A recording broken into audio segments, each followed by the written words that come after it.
د مضر افراد ترخه کفاره ملا هیبت الله او ورسره محدود شیخانو څنګه امارت هم د جمهوریت په څیر سقوط ته برابر کړی. ټامیانو جمهوریت ړنګ کړ خو شیخان به امارت ړنګ کړي. که امارت ړنګ شي افغانستان، اسلام او پښتنو ته به څنګه شرمونه پاتې شي. دا چې اسماعیل یون په دې اړه څه ویلي تاریخي حقیقتونه یې همدغه ویډیو کې راسره تعقیب کړئ. د ویډیو تر کتلو وروسته چینل هم سبسکرایب کړئ. درسره استاد یون لیکلي افغانستان د افراط او تفریط له دردونکو عجایبو ډک وطن دی. دلته هر تفریط ته په یو افراط ځواب ویل شوی او د هر افراط ځای بیا په یو بل مضر تفریط ډک شوی دی. د تیر نظام په متن کې هم داسې مضر عناصر واکمن و چې تر ټولو زیات د نظام مخالف و. هم به یې د نظام شیره او شربت سپیخه او هم به یې په خپلو پردیپالو اعمالو د نظام تخریب ته لاره واروله. د جمهوریت په نوم نظام د جنګ سالارانو، فسادګرو او ټامیانو یو ګډ ترکیب و. د هغوی افراط دی اوسني افراط او یا په معکوس ډول د بل ډول مضر تفرید ته لاره هواره کړه. جمهوریت د هغو ځانپالو منفورو عناصرو د جفاګانو له امله پر بل مخ واغوښت، هغوی چې تر ټولو زیات یې د جنګ او مبارزې چغې وهلې. تر ټولو مخکې له هېواده پښې سپکې کړي. ملت لا د هغه افراط له ټاپونو د آرام ساه نه وه ایستلې چې د دین او شریعت په نامه د نوي افراط یې ځای ونیوه. ډیرو داسې فکر کاوه چې دوی یعنې اوسنیو چارواکو 21 کاله وړاندې د خپلو افراطي اعمالو بده نتیجه څکلې ده. بیا به هیڅکله هغه اعمال تکرار نه کړي.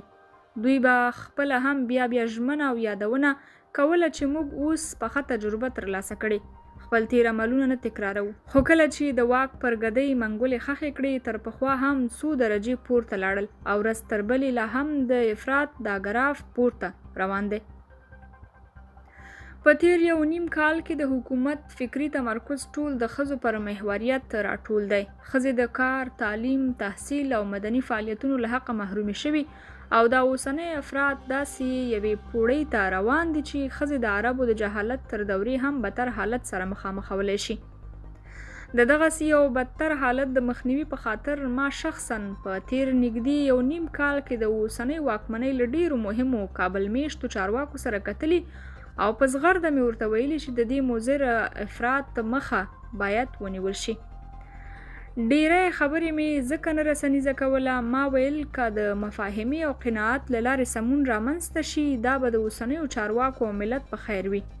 یو وخت به په فرصت سره د دې خبرو او بحثونو جزئیات خپاره شي. تر دې بحثونو وروسته ما دا نتیجه ترلاسه کړه چې په اوسني حکومت کې د ملا هیبت الله اخوند په ګډون 6 او 7 شیخان هغه کسان دي چې دوی د ښځو د حقونو په ګډون هیڅ ډول نرمښت ته غاړه نه ږدي. کنه نور اکثره چارواکي په دې نظر دي چې په دې شکل نه نظام چلیږي او نه نړۍ دوی سره تعامل ته حاضریږي. خو کابل میشتي چارواکي د خپل مقام او څوکۍ د ساتنې په خاطر اوس مهال همدا اطاعت او مصلحت د ځان په خیر ګڼي. ما اوسنیو چارواکو ته ویلي چې هغه تیر نظام هم 15 ټامیانو او جنګ سالارانو وشڼاوه او دا نظام به هم د همدې 15 شیخانو د افراط له امله یو ځل بیا وپاشل شي. هلته هم غوړه او اشرف غني داسې پړسولی و چې هغه ته ځان جامع الکمالات ښکارېده او اوس هم ځینې غوړه د اوسني حکومت مشر ته داسې مشورې ورکوي چې ډیر ښه روان یې.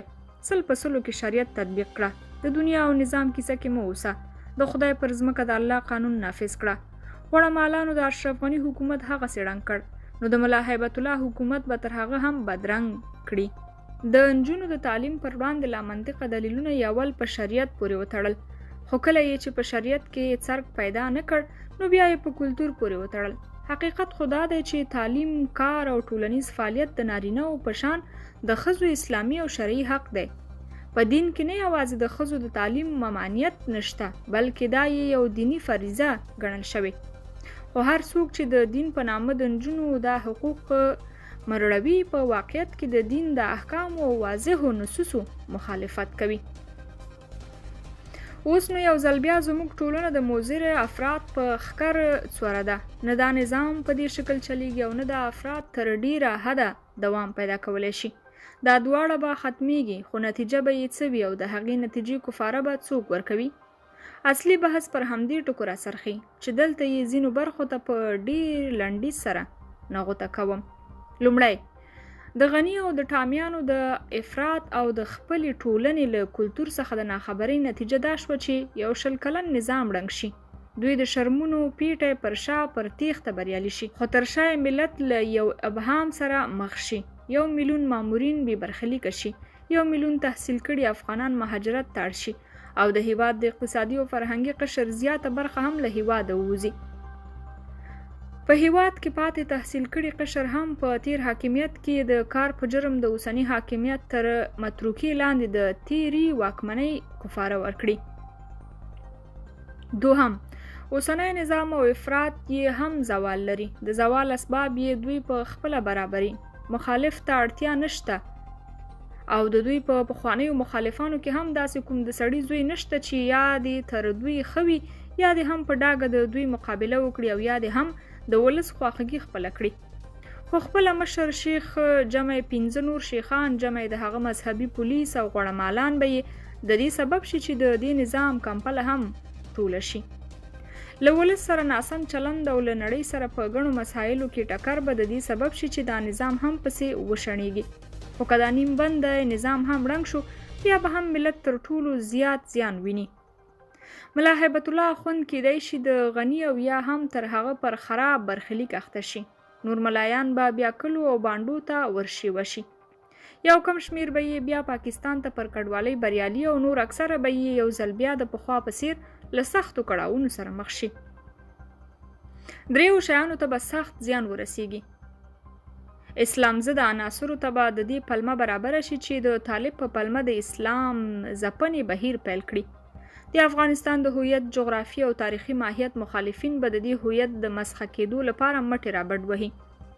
پښتون ضد او پښتو ضد عناصر به یو ځل بیا د ملا او طالب تر پلمې لاندې د پښتنو د نسل وژنې او عامه امها یوه اوږده ستراتیژي پیل کړي.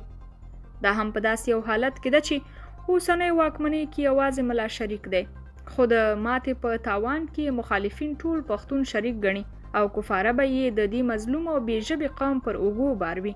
نو مخکې تر دې چې خبره داسې یو حالت او ناورین ته ورسیږي، هر روشن فکره پښتون، هر با احساسه افغان د دې حق لري چې ووایي ملا صاحب احتیاط، ګام دې په پام ږده. دا 40 میلیونه افغانان ستا رعایت ده، خو ستا بندگان نه دي. ته حق نه لري چې د دین په نامه د دین مخالف ارزښتونه پر خلکو وتپې.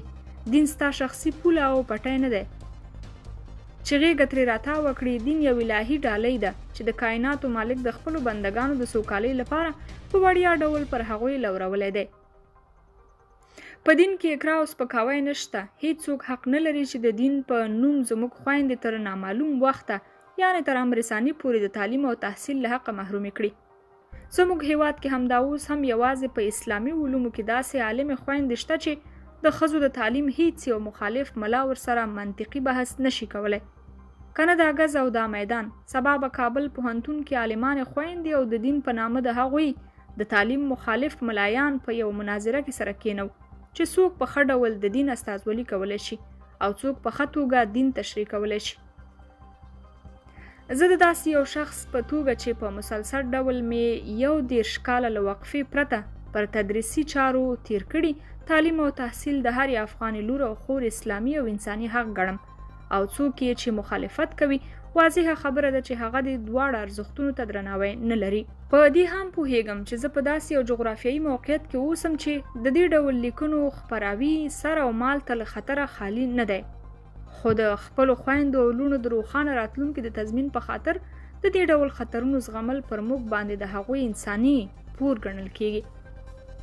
پر اوسنیو چارواکو یو ځل بیا غږ کوم چې د وچ تکبر او غرور له دیواله راکوز شئ، سترګې وغړوئ، دنیا وګورئ، د ښځو د تعلیم مخالفت مه کوئ، د عصري تعلیم مخه مه نیسئ، د سیاست او رموز په ژبه پوه شئ، له دنیا او عصري ژوند سره روغه جوړه وکړئ. پښتنو او ټولو افغانانو ته که ګټه نشئ رسولی، نور غمونه او شرمونه ورته مه کرئ.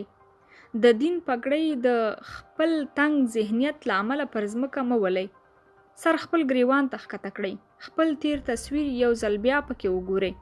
پر دې مظلوم ملت کبر مه کوئ. لال لاس ته درغلی، په پچو او کوټۍ لال یې مه بدلوئ. هم خپل عزت وساتئ او هم د دې ملت ډیر غټ کارونه مو کړي. پاشلې هیواد مو بیا راټول کړی، غلا او جنګ سالاران مو ټول مخې جارو کړل، د خپلو اوسنیو افراطي عملونو له امله یې بیا پر دې مظلوم ولس مه واکمنوئ. ښې او بدې ورځې دواړه درته په انتظار دي، خوښه مو چې کومه یوه انتخابوئ. درنو کتونکو، تاسو د استاد یون دغه لیکنه چې د طالبانو د وروستي اقدام په اړه یې چې د پوهنتونونو بندول دي د نجونو پر وړاندې څه وایي؟ خپل نظر مو راسره د دغې موضوع مربوط کمنټونو کې ولیکئ او د دغسې نورو معلوماتو لپاره چینل هم سبسکرایب کړئ.